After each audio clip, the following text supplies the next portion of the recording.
Assalamualaikum warahmatullahi wabarakatuh. Ketemu lagi di channel YouTube saya, Amalia Hasniati. Untuk pertemuan 15 kali ini, saya akan membahas tentang sistem hukum di Indonesia. Simak terus ya videonya sampai selesai. Nah, tujuan ditetapkannya hukum bagi sebuah negara adalah untuk menegakkan kebenaran dan keadilan tentunya, serta untuk mencegah tindakan yang sewenang-wenang, kemudian untuk melindungi hak asasi manusia, serta menciptakan suasana yang tertib, tentram, aman, dan damai. Tata hukum adalah semua bentuk peraturan-peraturan hukum yang diadakan ataupun diatur oleh negara atau bagiannya dan berlaku pada waktu itu untuk seluruh masyarakat di dalam negara tersebut. Tujuan tata hukum untuk mempertahankan, memelihara, dan melaksanakan tata tertib di kalangan anggota masyarakat dalam sebuah negara.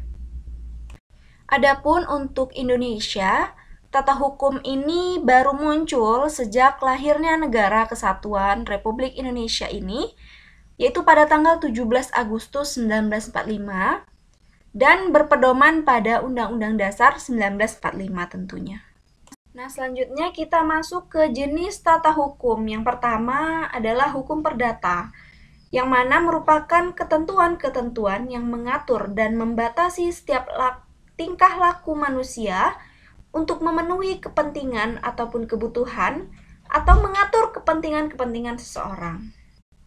Nah, hukum perdata di Indonesia sendiri masih bersumber pada hukum perdata yang berlaku di Belanda.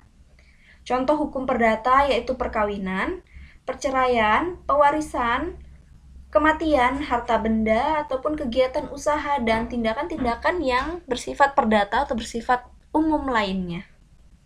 Yang kedua ada namanya hukum pidana, yaitu ketentuan-ketentuan yang mengatur dan membatasi tingkah laku setiap manusia dalam meniadakan pelanggaran kepentingan umum.